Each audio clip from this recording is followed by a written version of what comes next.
বাংলা ভাষা আমাদের মাতৃভাষার হওয়ার কারণে আমাদের কাছে মনে হয় বাংলা ভাষা আসলে অনেক সহজ, কিন্তু না। প্র্যাকটিক্যালি বাংলা ভাষা যারা অনার্স করে তারা জানে বাংলা ভাষাটা আসলে কতটা কঠিন। আমি বাংলা ভাষার কঠিন বা সহজ এটা বোঝানোর জন্য বলতেছি না।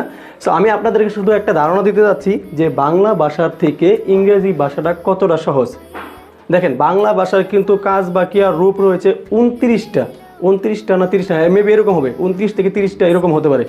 সো কিন্তু ইংরেজি ভাষার রূপ রয়েছে মাত্র 6টা। এই জন্যই উসমান বিন হাদি ভাই বলে গেছেন যে বাংলা ভাষার থেকে ইংরেজি ভাষা অনেক সহজ। দেখেন, আপনার যদি এই ইংরেজি ভাষার 6টা রূপ জানা থাকে তাহলে আপনি ইংরেজিতে ইজিলি স্পিকিং করতে পারবেন। দেখেন কী কী আছে।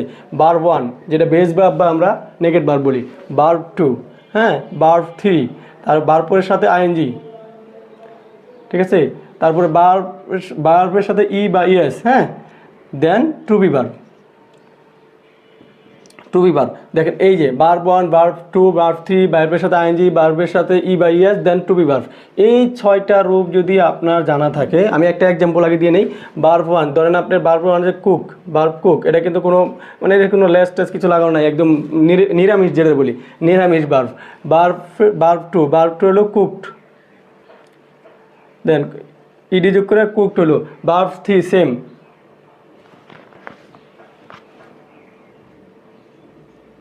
কুকড। ভার্বের সাথে আইএনজি, কুকিং, দেন ভার্বের সাথে e s, cooks, then to be verb, to cook. দেখেন এই 6টা রূপ প্রত্যেকটা ভার্বের যদি আপনার জানা থাকে তাহলে আপনি ইংরেজিতে অনর্গল কথা বলতে পারবেন। তো অবশ্যই সর্বপ্রথম আপনাদেরকে এইগুলো শিখতে হবে। আপনি যদি এইগুলো না শিখেন সেক্ষেত্রে কিন্তু আপনি সেন্টেন্স মেকিং বলেন, আপনি স্পিকিংয়ের ক্ষেত্রে বলেন, অনেক ভুল হবে। So keep learning, keep practising.